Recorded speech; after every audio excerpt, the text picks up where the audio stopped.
할렐루야. 오늘도 이 저녁 가운데에 하나님의 놀라운 은혜가 함께 하시기를 주님의 이름으로 간절히 축원드립니다. 우리 함께 기쁜 마음을 가지고 하나님께 소망을 담아 함께 기쁨으로 찬양하겠습니다.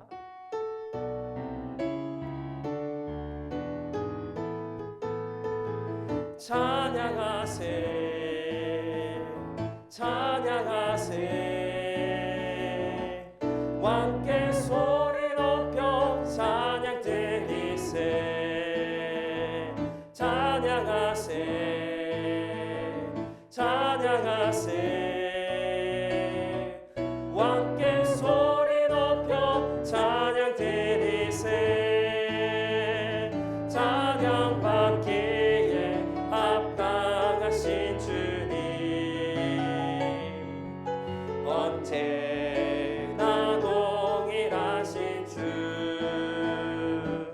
무릎 꿇고서 주 이름 외치세 예수 나의 왕 예수 나의 왕 예수 나의 왕 아멘. 찬양하세 찬양하세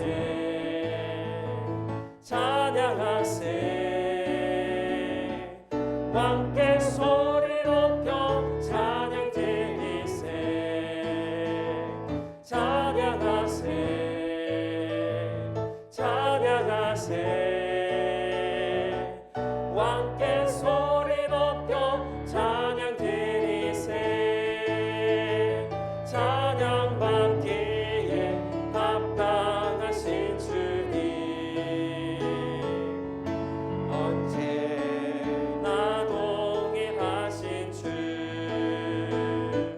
무릎 꿇고서 주 이름 외치세 예수 나의 왕 예수 나의 왕 예수 나의 왕 아멘. 나의 반석이심 나의 반석이신 하나님 행하신 모든 것 완전하시니 나의 생명 되신 하나님 내게 행하신 일 찬양합니다. 신실하신 하나님 실수가 없으신 좋으신 나의 주 신실하신 하나님 실수가 없으신 좋으신 나의 주 나의 반석이신 나의 반석이신 하나님 행하신 모든 것 완전하시니 나의 생명 되신 하나님 내게 행하신 일 찬양합니다. 신실하신 하나님 실수가 없으신 좋으신 나의 주 신실하신 하나님 실수가 없으신 좋으신 나의 주 하나님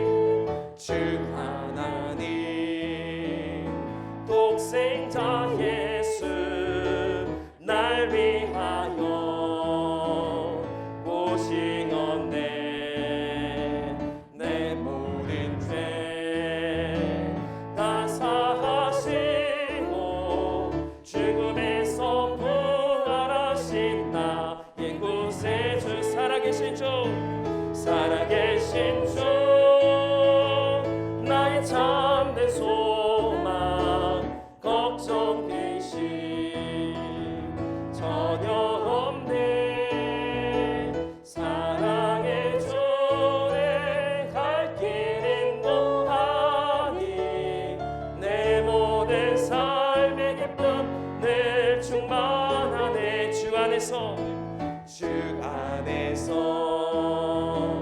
거듭난 생명 도우시는 주의 사랑 참 기쁨과 확신 가지고 예수님의 도우심을 믿으며 살아계신 주 나의 참된 소망 걱정 근심 전혀 없네. 사랑의 주에 갈 길 인도하니 내 모든 삶의 기쁨 늘 충만하네. 그 언젠가 주 뵐 때까지 주를 위해 싸우리라. 승리의 길 멀고 험해도 주님께서 나의 앞길 지켜주시니 살아계신 주 나의 참된 소망 걱정 근심 전혀 없네. 사랑의 주내 갈 길 인도하니 내 모든 삶의 기쁨 늘 충만하네. 우리 살아계신 주님께 영광의 박수 드리도록 하겠습니다. 할렐루야.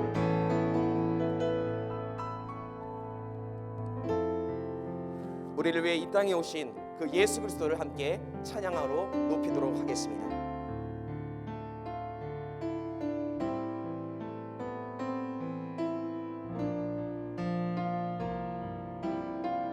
거룩하신 하나님, 거룩하신 하나님 주께 감사드리세. 날 위해 이 땅에 오신 독생자 예수 나의 맘과 뜻 다해 주를 사랑합니다. 날 위해 이 땅에 오신 독생자 예수 내가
내가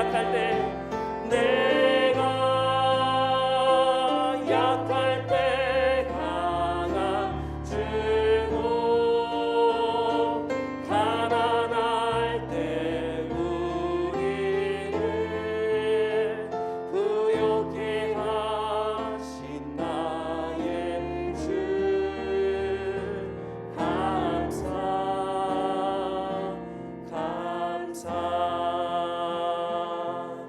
우리 이 시간 함께 통성으로 함께 기도하겠습니다. 하나님, 우리의 마음속에 감사가 고백되게 하여 주시옵소서. 불평과 원망이 있었다면 그것을 내려놓게 하여 주시고 주님의 공로에 의지하여 감사와 거룩함이 넘치는 복된 삶을 살아가게 하여 주시옵소서. 또한 이어서 기도하실 때에 말씀 주신 목사님께 성령의 권능을 허락하여 주시옵고 그 말씀 가운데에서 하나님의 뜻과 사랑을 깨닫는 복된 시간이 되게 하여 주시옵소서. 우리 사랑의 기도 제목을 가지고 다 함께 두 손 높이 드시고 주님의 이름 간절히 세번 부르짖고 함께 통성으로 기도하겠습니다. 주여 주여 주여. 아버지 하나님 감사합니다. 하나님 인도하여 주셔서 우리 가운데에서 하나님 놀라운 역사를 이끌어주심에 감사드립니다. 하나님 우리의 삶의 자리 가운데 어떤 일 가운데서라도 하나님 감사를 고백하며 하나님 주시는 은혜를 기대하며 나아갈 수 있도록 역사하여 주시옵소서. 성령께서 우리 가운데서 함께하여 주셔서 약할 때 강함이 되어 주시옵고 힘을 더하여 주신 주님 그 주님을 기대하며 나아가기 원합니다. 아버지 역사하여 주시옵소서. 성의 권능을 허락하여 주시옵고 주님 안에서 우리가 정말로 하나님의 큰 능력을 힘있는 거룩한 삶이 될 수 있도록 아버지 역사하시고 인도하여 주시옵소서. 하나님의 지혜의 손길이 땅 가운데 허락하여 주셔서 하나님 우리 민족 모두가 함께 다 감사를 고백하는 민족이 될 수 있도록 인도하여 주시옵고 하나님 주셔가여 주셔서 함께 주님을 기대하며 나아가는 거룩한 삶이 될 수 있도록 아버지 역사하시고 인도하여 주시옵소서. 특별히 말씀하신 목사님께 함께하여 주시옵고 성의 권능의 능력을 허락하여 주시며 하나님 그 말씀 가운데에서 하나님의 뜻과 사랑과 계획을 깨달아가는 귀한 시간이 될 수 있도록 아버지 역사하시고 인도하여 주시옵소서. 그래서 이르실 주님을 기대하며 나갑니다. 성령이여 함께하여 주시옵소서. 아버지 그러시옵소서.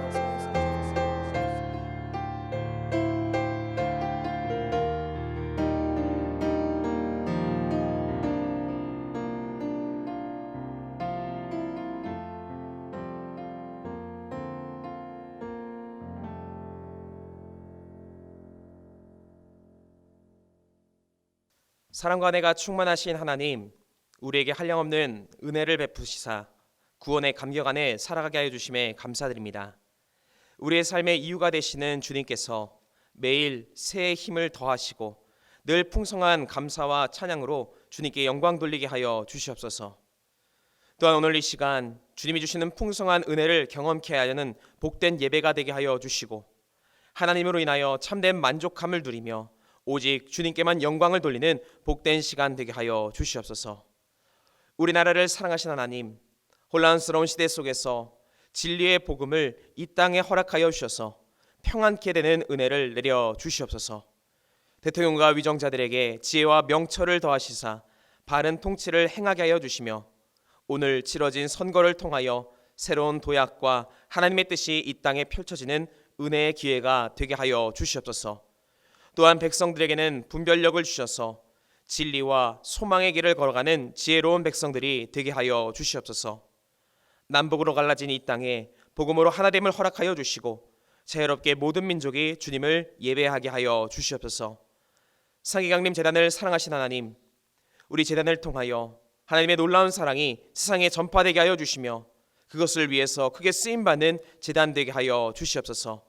특별히 세우신 담임 목사님께 신원의 강건함을 더하여 주시옵고 주님의 역사를 이루어 가시기에 부족함이 없는 건강과 체력과 지혜를 더하여 주시옵소서. 또한 모든 성도가 한 마음으로 연합하여 선하신 하나님의 역사를 이루어가게 하여 주시옵고 모일 때마다 찬양과 감사가 고백되는 은혜의 자리들이 되게 하여 주시옵소서. 이 시간 주의 말씀을 들을 때에 성령의 충만함만이 넘쳐나게 하여 주시옵고 주님의 뜻과 사랑을 내려 주시옵소서. 온 마음과 정성을 모아 찬양하는 손길을 축복하여 주시고 찬양 중에 하늘의 기쁨과 감사를 모두가 함께 누리게 하여 주시옵소서. 감사드리며 우리 구주 예수 그리스도 이름으로 간절히 기도드립니다. 아멘.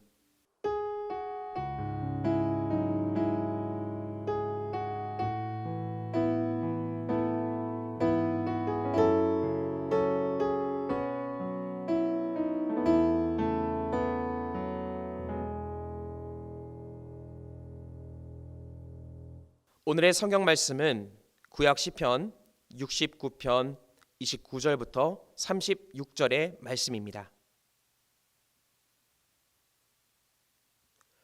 오직 나는 가난하고 슬프오니 하나님이여 주의 구원으로 나를 높이소서.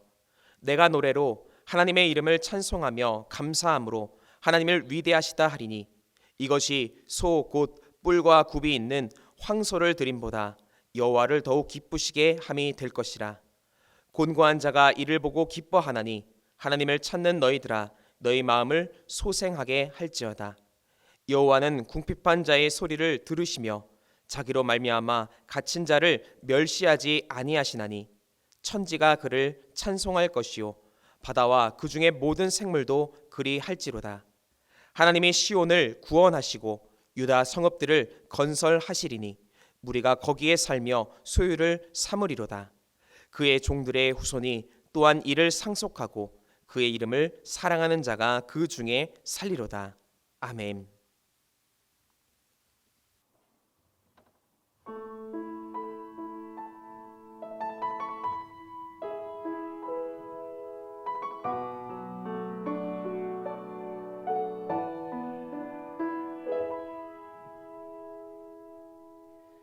주 앞에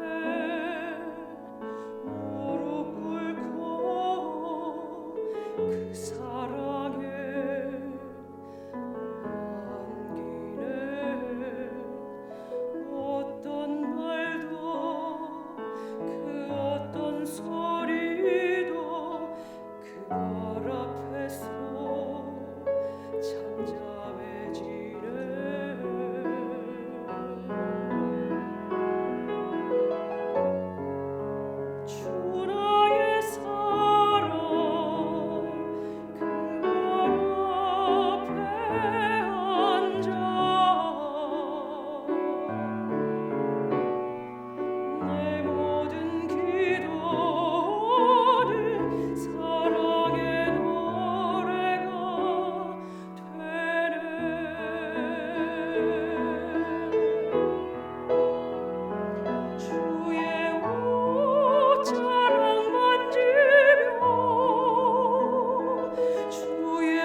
할렐루야. 오늘도 하나님의 풍성한 은혜를 경험하는 복된 이 저녁 되시기를 주님의 이름으로 간절히 축원드립니다. 미국의 유명한 설교가 제임스 에그리는 자기의 경험에서 나온 다음과 같은 우화를 소개합니다. 어떤 사람이 독수리 새끼를 사로잡아서 자기 집 닭장에 넣어 키웠습니다. 그런데 이 독수리는 성장하면서도 날개를 펴서 날 생각을 하지 않는 것이었습니다. 어느 날 그 집에 한 조류 연구가가 들르게 되었는데 날지 않는 그 독수리를 보고는 그럴 리가 없다. 분명히 독수리라면 날아오를 것이다 라면서 말하며 실험에 들어가게 되었습니다. 이 사람은 독수리를 그 집 지붕에 올려다 놓았습니다. 그러나 독수리는 여전히 날지 않고 비틀거리면서 걸어서 지붕에서 내려오는 것이었습니다. 조류 연구가는 자신의 소신을 굽히지 않고 이 독수리를 데리고 산에 올라갔습니다. 그리고 독수리가 걸어서 내려오기 어려운 높은 바위 위에 올려다 놓았습니다. 독수리는 거기에 앉아서 자기의 눈 아래 보이는 넓은 천지를 여러 번 둘러보더니 큰 날개를 활짝 펴고 날기 시작했으며 먼 지평선을 향해서 사라졌다라고 합니다. 독수리의 날갯짓은 높은 바위 위에서만 가능하였다라는 것입니다. 비록 닭장은 안전한 장소일지 모르겠지만 독수리가 나는 것을 오히려 방해하고 있었다라는 것입니다. 반면 높은 바위는 위험해 보이고 또 안전해 보이지는 않았지만 오히려 그 위기 중에 독수리가 독수리됨을 증명하는 자리가 될 수 있었다라는 이야기인 것입니다. 때로 우리의 삶도 안전한 자리가 아니라 높은 바위처럼 불안정한 위기 속에 놓여질 때가 있습니다. 그러나 위험하다라고 생각하는 그 자리가 하나님의 진정한 구원하심을 경험하는 자리가 되며 주님의 살아있는 역사를 경험할 수 있는 축복된 자리가 될 수 있다라는 것입니다. 혹 우리도 생각지 못한 위기를 경험한다 여겨지는 그 순간, 이 순간이 진정한 하나님의 구원의 손길을 경험하는 축복된 시간이 될 수 있다라는 것을 기억하시기를 바랍니다. 위기의 시간, 하나님의 하나님 되심을 우리에게 깨닫게 하시는 능력의 시간이 되는 것입니다. 마찬가지로 오늘 본문에는 큰 위기에 처한 다윗의 이야기가 나옵니다. 다윗은 생각지 못한 위기를 맞이했습니다. 본문 2절 말씀은 기록합니다. 나는 설 곳이 없는 깊은 수렁에 빠지며 깊은 물에 들어가니 그 물이 내게 넘치나이다. 다윗은 마치 깊은 물이 가득 찬 구덩이 속에 빠진 것 같은 위기에 처하게 된 것이었습니다. 이 본문을 더 잘 이해하기 위해서는 이스라엘의 지형적인 조건을 이해해야 합니다. 사실 이스라엘 지역에는 물이라는 것이 귀한 것입니다. 건조한 지역이기에 물은 곧 생명입니다. 그렇기에 물은 위기와는 거리가 멀다라고 생각할 수도 있습니다. 그런데 믿었던 도끼의 발등을 찍히는 모습도 있습니다. 오늘 큰 물이 내게 넘쳤다라는 것은 바로 그런 것입니다. 이스라엘에는 와디라고 하는 계절천이 있습니다. 이 계절천에는 여름에는 물이 흐르지는 않지만 겨울에는 물이 흐른다라고 합니다. 그래서 평소에 물이 그곳에 없기 때문에 그것을 길로 사용하면서 지나다닌다라는 것입니다. 그런데 위기는 생각지 못한 곳에서 일어납니다. 방금 전까지만 해도 메말랐던 땅인데 갑자기 어디선가 물이 불어나서 와디에 흐르게 된다라는 겁니다. 그러면 속수무책으로 물에 휩쓸리게 될 수도 있고 익사를 할 수도 있다는 것입니다. 안전하다라고 생각했던 곳에 생각지 못하게 위기를 맞이할 수도 있고 심지어 생명의 위협까지 경험하는 예상치 못한 위기의 상황이 자신에게 임했다는 고백인 것입니다. 오늘 다윗이 바로 이런 위기를 경험했습니다. 당시 다윗은 사울 왕의 총애를 받고 있었습니다. 다윗도 사울 왕을 신뢰했습니다. 그런데 다윗을 좋아하던 사울 왕의 마음이 한순간 변해 버린 것입니다. 어제까지만 해도 다윗을 총애했지만 한순간 변하여 질투와 시기로 가득 찼습니다. 심지어 다윗을 죽이려고 합니다. 결국 다윗은 믿었던 사람의 배신을 당하게 되었고 죽음을 피하기 위해서 도망자의 길을 가게 된 것이었습니다. 다윗은 믿는 사람에게 배신을 당하고 과연 누구를 믿을 수 있을까라는 염려 속에 있습니다. 하지만 이때 다윗은 위대한 고백을 하게 됩니다. 29절 말씀입니다. 오직 나는 가난하고 슬프오니 하나님이여 주의 구원으로 나를 높이소서. 비록 누구도 믿을 수 없을 것 같지만 하나님은 여전히 믿을 수 있다라는 고백이면서 그런 하나님이 나를 높여주실 수 있고 구원하실 수 있다라는 믿음의 고백을 다윗이 고백하고 있는 것입니다. 이런 다윗의 고백이 있은 뒤에 하나님은 그의 마음의 상태를 한순간 변화시켜 주십니다. 즉 그에게 가득 찬 두려움이 사라지게 하십니다. 어려운 상황에 대한 하소연도 멈춰지게 됩니다. 그리고 이제는 하나님께서 주신 생각을 하게 됩니다. 또한 입술을 열어서 하나님이 주시는 고백을 할 수 있게 되었다는 것입니다. 그렇다면 하나님은 위기에 빠진 다윗에게 어떤 고백을 하도록 그의 삶을 인도해 가신 것입니까? 먼저 첫 번째는 감사의 고백으로 인도하여 주십니다. 유명한 발명가인 토머스 에디슨은 평생 2000여 개의 발명품을 만들어냈습니다. 지금까지도 그에게 붙은 호칭은 발명왕 에디슨입니다. 이렇듯 많은 발명품을 만들었다면 그는 당연히 천재였을 것이다라고 생각할 수 있겠지만 그의 어린 시절은 그렇지 않았다는 것입니다. 오히려 그는 어렸을 때 학습 능력이 떨어지는 학생으로 여겨졌습니다.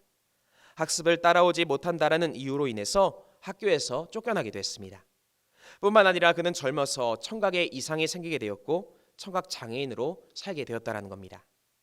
환경적으로 보면 그는 축복받은 삶이 아니라 최악의 환경에 처한 상황이었습니다.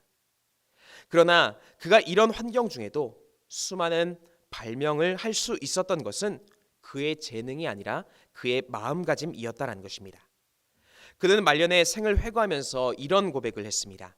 내 귀를 들리지 않게 해주신 하나님께 감사합니다. 귀가 들리지 않았기 때문에 연구실에 들어가서 연구를 할 때에 잡음이 들리지 않게 되었고 더 연구에 집중할 수 있었기에 많은 발명을 할 수 있었다라는 것입니다. 그는 충분히 원망할 수 있는 상황 중에도 감사를 고백했던 것이 위대한 발명으로 이어질 수 있었던 것입니다. 저는 그의 삶을 보면서 그가 수많은 발명품을 만들었지만 무엇보다도 그는 위기를 이기는 감사를 발명했던 것이 아마도 가장 큰 발명이 되지 않았을까라는 생각을 하게 되었습니다. 요즘같이 어려운 시대를 살아가면서 우리의 입술에는 감사가 점점 더 사라져가고 있는 것 같습니다. 감사를 고백하는 것 그 자체도 사치라고 여겨지는 시대를 우리는 살아가고 있는 것 같기도 합니다. 그러나 어려울 때일수록 오히려 감사를 고백하게 될 때에 위기 중에도 새로운 길이 열려지는 능력의 삶이 우리에게 임하게 되는 줄 믿습니다. 오늘 보면 30절에 다윗은 이런 고백을 합니다. 내가 노래로 하나님의 이름을 찬송하며 감사함으로 하나님을 위대하시다 하리니. 지금 다윗은 극한의 위험 속에 있지만 그의 입술에는 감사와 찬송이 고백되어지고 있습니다. 아마도 일반적인 사람이라면 불평과 원망을 계속 늘어뜨려 놓았을 것입니다. 그런데 그가 이렇듯 감사를 고백할 수 있었던 이유는 그의 의지가 강했기 때문도 아니고 그의 마음이 변해서도 아닌 것입니다. 다시 29절 말씀을 보면 오직 나는 가난하고 슬프오니 하나님이여 주의 구원으로 나를 높이소서.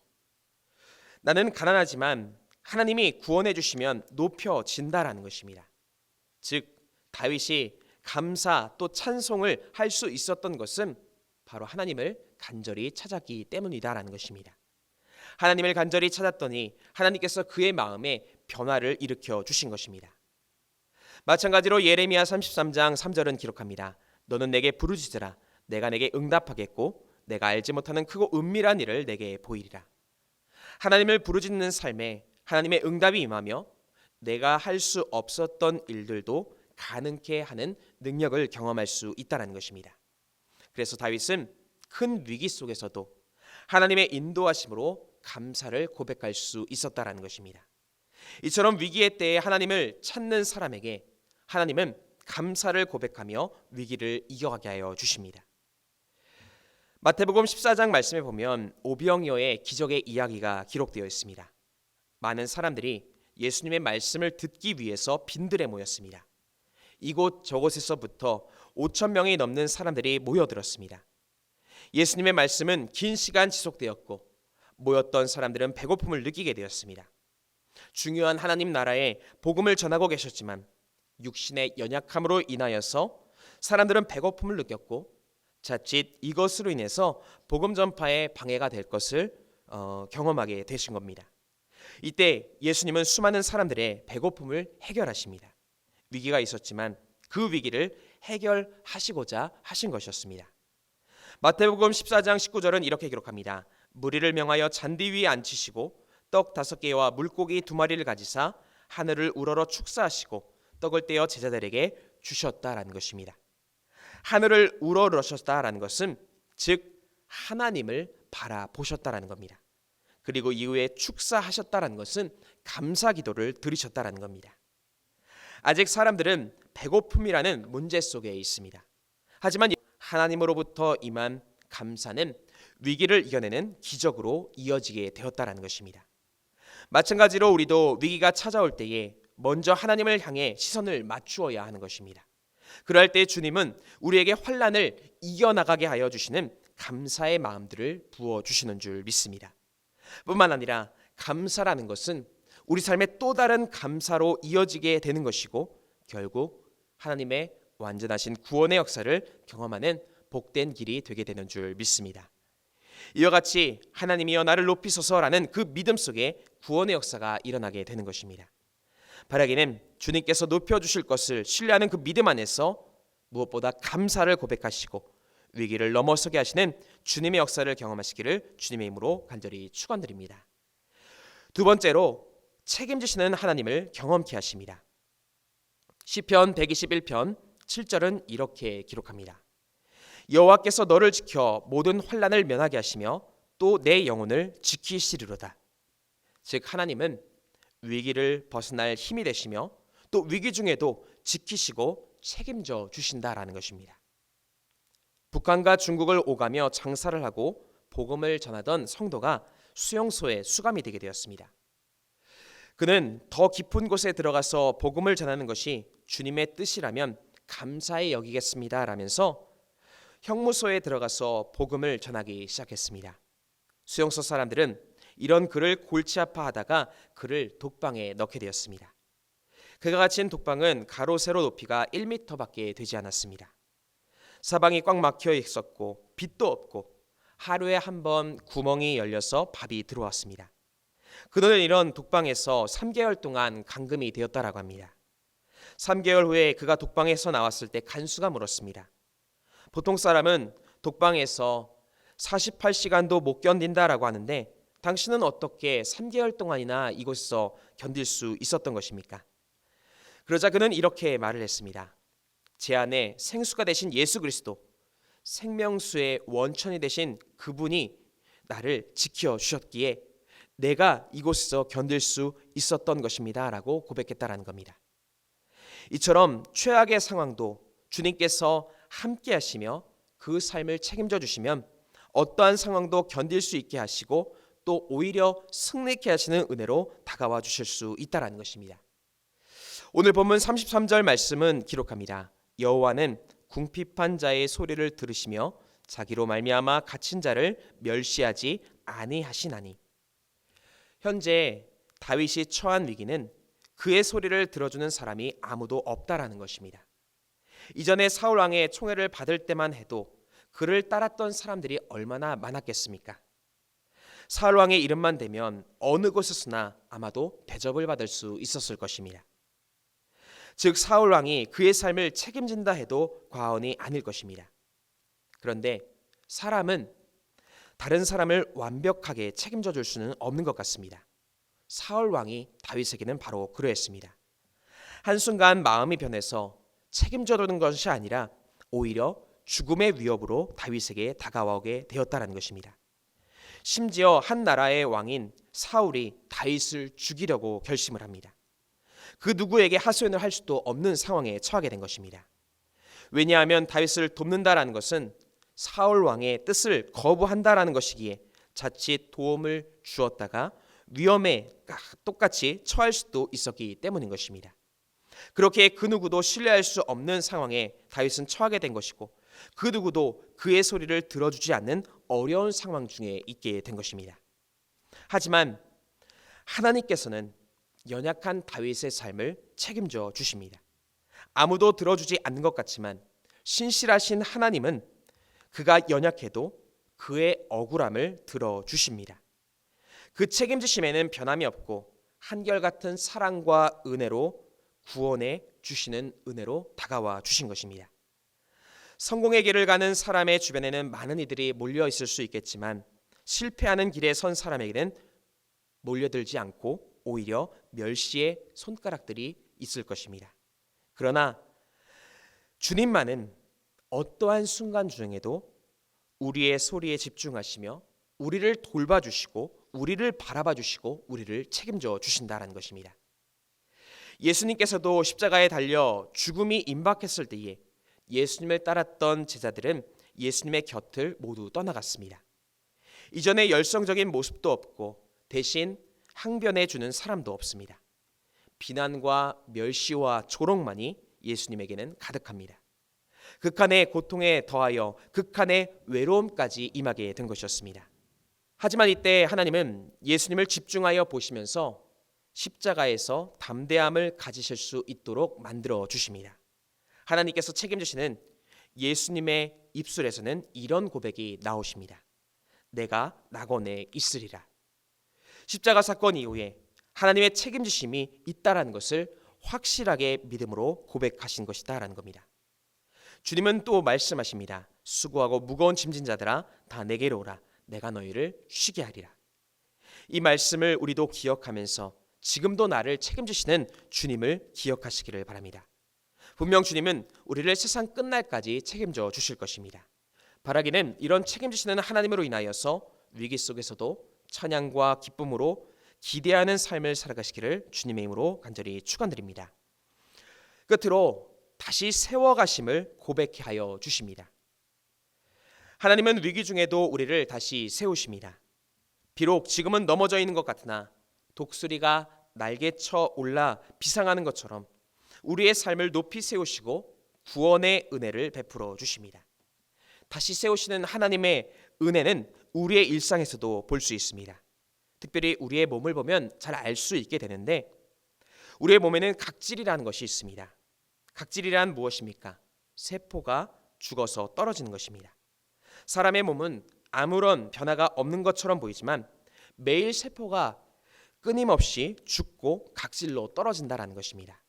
그런데 각질처럼 죽어서 떨어지는 것만 있는 것이 아니다라는 겁니다. 각질로 떨어진 자리에는 매일 새롭게 새로운 세포가 자라나는 과정이 있다는 것입니다. 그래서 사람은 약 5년이라는 시간이 지나면 몸의 세포가 완전히 새로운 세포로 바뀌는 과정을 걸친다라는 것입니다. 아무런 변화가 없는 삶처럼 우리의 삶이 보일 수도 있겠지만 우리의 삶에는 매일 새로운 변화의 역사가 있다라는 겁니다. 매일 죽음도 경험하지만 그 죽음을 딛고 다시 새로운 생명이 우리에게 임하는 하나님의 놀라운 섭리가 우리 안에서 일어나고 있다라는 것입니다. 오늘 본문에도 다윗도 소생케 하시는 하나님의 은혜를 경험하게 됩니다. 이 역시도 환난 중에 하나님을 찾는 것에서부터 시작이 되게 되는 것입니다. 비록 환난 속에 있었지만 하나님을 찾는 그 다윗에게 하나님은 지금도 환난 중에 소생케 될 수 있다라는 믿음과 또 은혜를 허락해 주시는 것입니다. 본문 32절 말씀은 기록합니다. 곤고한 자가 이를 보고 기뻐하나니 하나님을 찾는 너희들아 너희 마음을 소생하게 할지어다. 분명 하나님은 다윗을 통해 말씀하십니다. 하나님을 찾는 사람에게 소생케 되는 은혜가 임하게 된다는 것입니다. 35절 말씀도 기록합니다. 하나님이 시온을 구원하시고 유다 성읍들을 건설하시니 무리가 거기에 살며 소유를 삼으리로다. 현재 다윗은 도망자의 신분으로 갈 곳이 없습니다. 멸망당한 그 성읍처럼 거주할 곳이 없는 것입니다. 그러나 하나님은 다윗에게 소망을 주십니다. 아무것도 없는 곳에 거주할 처소를 만드시고 또 그곳에 살고 소유까지 얻게 되는 은혜를 누릴 수 있게 되게 하신다라는 겁니다. 이것이 하나님을 바라보는 삶에 임하는 높여짐이다라는 것입니다. 지금은 무너져 있고 또 어디로 갈지 모르겠지만 주님을 믿고 따르는 그 사람에게는 그 목적지가 정해지고 새로운 소망도 얻게 되며 또 상급까지도 얻을 수 있게 된다는 것입니다. 미국에서 유명한 설교가였던 피터 마샬 목사님의 이야기입니다. 목사님의 생애 마지막 임종의 순간이 되게 되었습니다. 그때 목사님의 곁에는 목사님의 사모님이 계셨고 목사님의 죽음을 앞둔 그 상황에 안타깝고 너무나 슬픈 마음에 사모님께서는 눈물을 가득 흘리고 계셨습니다. 그런데 그때 목사님은 사모님을 바라보며 빙그레 웃으셨습니다. 그리고 이렇게 말씀하셨습니다. 내일 아침 다시 만납시다. 목사님이 이렇게 말씀하실 수 있었던 이유는 목사님은 죽음이라는 것이 끝이 아니라 오히려 새로운 시작이 될 수 있다는 것을 확신하고 있었기 때문인 것입니다. 다시 만날 수 있는 천국이 분명히 있다는 것을 목사님은 믿고 계셨기에 이 땅에서의 죽음이 끝이 아니라 하나님의 은혜 안에서 천국에서 다시금 만날 수 있다라는 확신, 그 확신 안에서 목사님은 다시 만납시다라는 고백을 할 수 있었다라는 것입니다. 죽음이라는 것은 누구에게나 두려운 상황입니다. 그러나 하나님을 찾고 하나님 안에 있는 사람은 이 죽음도 극복하게 하는 힘을 주님으로부터 얻게 될 수 있다는 것입니다. 즉 큰 두려움 중에도 하나님 안에 있다면 새로운 길과 소망을 발견할 수 있는 능력을 경험하게 되는 것입니다.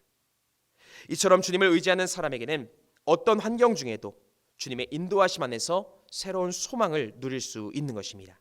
그리고 또한 일으켜 세우심을 경험할 수 있게 되는 것입니다. 바라기는 어떤 상황 중에도 하나님이 이루실 소망의 삶을 기억하시면서 주님을 끝까지 따라가시기를 바랍니다. 그러할 때에 하나님은 우리를 일으켜 세우시고 새로운 소망의 길을 내어주시며 주님의 함께 하시는 은혜로 우리와 함께하여 주시는 줄 믿습니다. 바라기는 이러한 은혜 안에서 오늘도 새로운 기쁨과 감사를 고백하는 복된 소망의 삶을 살아가시기를 주님의 이름으로 간절히 축원드립니다. 함께 기도하시겠습니다. 사랑과 은혜가 충만하신 하나님, 오늘 우리를 주님의 능력으로 높여주심에 감사드립니다. 위기 중에도 주님을 바라볼 때에 우리의 삶의 변화의 역사를 일으켜 주시옵고 감사가 고백되게 하여 주시며 또 주님의 인도하심을 확신케 하여 주시고 앞으로도 영원토록 함께 하실 하나님을 기대하며 위기를 이기는 담대한 삶을 살아가게 하여 주시옵소서. 모든 것 감사드리며 우리의 소망이 되시는 예수 그리스도의 이름으로 간절히 기도드립니다. 아멘. 코이노니아를 말씀드리겠습니다. 예수 그리스도의 고난을 묵상하는 사순절이 되시기를 바랍니다. 코로나 확산으로 인하여 3월 7일부터 새벽 기도회와 수요 주일 저녁 예배는 당분간 온라인으로 드립니다. 다른 광고는 주보를 참조해 주시고 다 함께 찬송가 382장 찬송하시고 드려진 예물 위에 기도하고 주기도문 하도록 하겠습니다. 찬송가 382장입니다.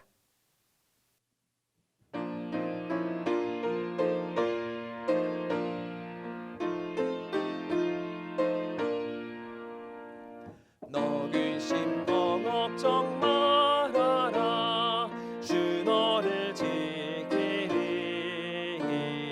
주 날개 위에 대거하라. 주 너를 지키리. 주 너를 지키리. 아무 때나 어디서나 주 너를 지키리.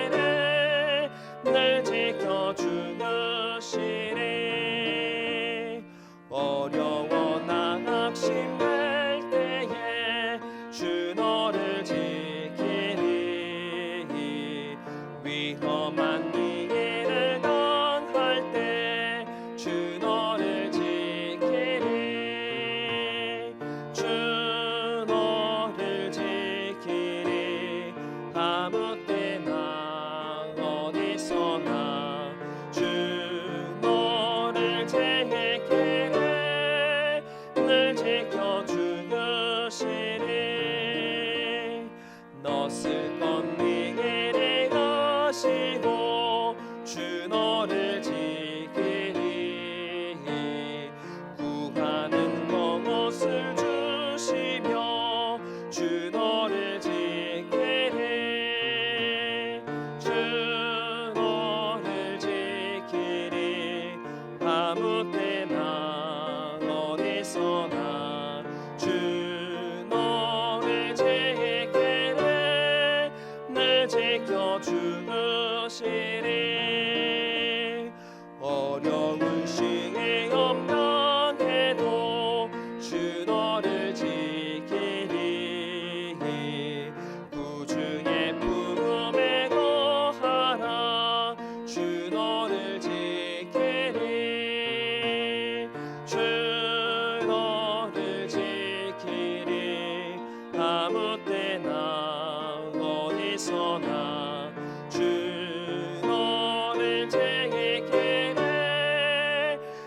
나를 지켜주시리.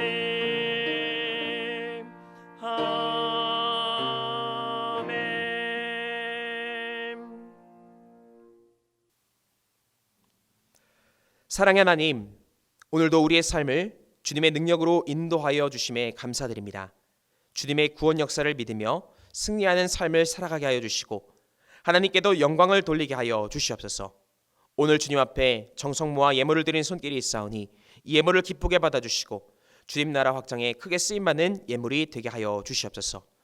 또한 드린 손길 부족함이 없이 채우시는 은혜로 하나님의 은혜를 내려 주시옵소서. 이 시간 이후에 함께 기도할 때에 주님께서 우리의 간구에 응답하여 주시고 하나님 안에서 더 큰 소망과 기쁨을 누릴 수 있는 복된 시간 되게 하여 주시옵소서. 모든 것 감사드리며 우리 구주 예수 그리스도의 이름으로 간절히 기도드립니다. 아멘. 하늘에 계신 우리 아버지여, 이름이 거룩히 여김을 받으시오며 나라가 임하시오며 뜻이 하늘에서 이루어진 것 같이 땅에서도 이루어지이다. 오늘 우리에게 일용할 양식을 주시옵고 우리가 우리에게 죄 지은 자를 사하여 준 것 같이 우리 죄를 사하여 주시옵고 우리를 시험에 들게 하지 마시옵고 다만 악에서 구하시옵소서. 나라와 권세와 영광이 아버지께 영원히 있사옵나이다. 아멘. 이 시간 함께 공동의 기도 제목 가지고 함께 통성으로 기도하도록 하겠습니다. 먼저 말씀에 의지하여 함께 기도하겠습니다. 또한 나라 민족 위에서 기도하실 때에 오늘 치러진 대통령 선거를 통하여서 이 땅에 새로운 소망과 회복의 기회가 될 수 있도록 특별히 질병으로 인하여 또 어려움 가운데 있는 이 나라를 구원하여 주시기를 위해서 함께 기도하도록 하겠습니다. 또한 교회를 위해서 기도하실 때에 특별히 담임 목사님의 신앙의 강건함 위하여서 함께 기도해 주시고 또 믿음의 선한 능력으로 승리하는 교회가 될 수 있도록 함께 기도하도록 하겠습니다. 또한 우리 가정과 개인을 위해서 함께 기도하시고 또 이웃을 위하여 함께 중보하며 기도하실 때에 병환 중인 환우들 또 어려움 가운데 있는 이웃들을 위하여 함께 중보하며 기도하겠습니다. 이 시간 함께 두 손을 높이 드시고 주님의 이름 간절히 세 번 부르짖고 함께 통성으로 기도하겠습니다. 주여, 주여, 주여.